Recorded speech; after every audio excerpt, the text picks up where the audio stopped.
Right now, honestly, it kind of goes back to what we were talking about, where now the market is a little saturated. There's cocktail programs in every zip code now. You can't just open a place and be like, we're going to be the Varnish of West Hollywood, and we're going to do only old fashions, Manhattan, gimlets, and martinis, but it's going to be classic.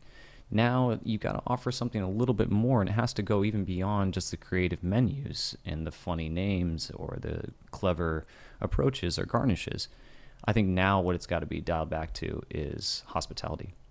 Being like that as a bartender, you've got to demonstrate to people why you should spend your money here for this old fashioned as opposed to the next door, which has an old fashioned that's just as good.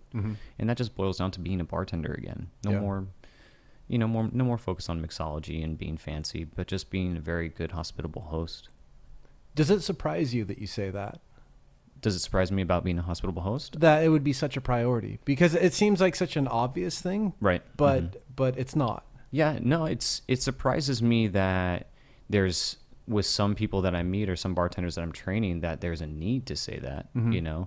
I think that a byproduct of celebritizing and glamorizing what we do, we've forgotten about like the elemental, like just the service part of it. It's fun to have a cocktail like on a magazine cover or to win an award, but at the end of the day, like, it's the guests spending money in your restaurant and having a great time and wanting to come back and spend their money again that like keeps your lights on. When you're working with your staff, how do you take hospitality from being an obvious talking point to a meaningful part of your guest experience? With my staff, I always am constantly saying, like, focus on the individual guest experience.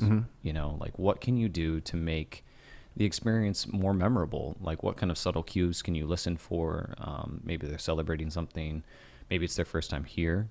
And it's just about giving your staff the tools to surprise people with their hospitality. And I'm always stressing that. Surprise people with hospitality. If you have a reputation for making cocktails, if you have a craft cocktail menu or anything, you always paint a bullseye on your back saying, like, please come and watch how snobby we are. But it's like, just surprise people with how humble and hospitable we are.